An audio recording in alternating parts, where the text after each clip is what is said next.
is Atlantic Coast Academy. Up until recently, ACA has been an all-boys elementary school, but they are now opening their doors to the female population. Many have been wondering, will this impact the students' learning? How will the teachers handle this? How will the boys and girls react to each other being there? And will the teachers be able to deal with the social conflicts? Find out tonight with Whitney Goucher and Sarah Happy on Channel 11 News. Thank you, Hannah. The boys at ACA are in an uproar about the girls attending. I mean, can you blame them? To young males, the female population is a whole different species that's been infected with cooties.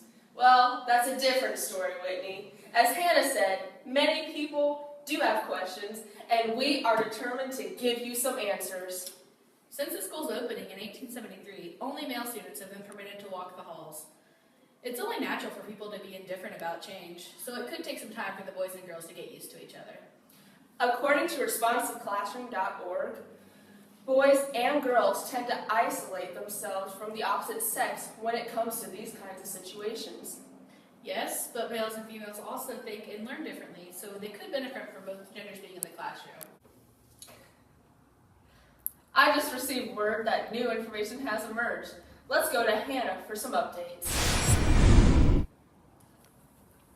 Thank you, Sarah and Whitney. Just a moment ago, I spoke with a teacher of ACA who wishes to remain anonymous. He said that he had been doing research on his own, and he found on educationworld.com that boys and girls have higher GPAs when separated.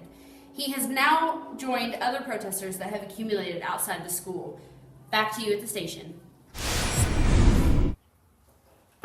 Thank you, Hannah. While we wait for more details, one of the ACA teachers has stepped into our station for an interview. Dr. Stevenius Maximus VI. Thanks for having me today, guys. No problem. So, how do you believe the students will react to each other? Well, I believe that it'll be hard at first, but in the end, I feel like it'll be good for the boys to interact with the girls to develop better social skills. How do you plan on handling the adjustment? Well, I plan to give them assigned seats at first where the boys and girls are intermixed to help them start to interact with each other. Once they start to get to know each other, I don't feel as if it would be a problem any longer. All right, thank you. Anytime. This just in from Hannah. The mob has grown tremendously since we last spoke to her. Let's go to her live. As you can tell from behind me, the mob has grown exponentially angrier. This scene is a very similar one to that of a case known as the Ruby Bridges case. In that scenario, people did not like change. In this scenario, people still do not like change. But if history is truly repeating itself, and this is very similar to that of a flashback, then this change can only be for the better. It seems to be hearing police sirens now, and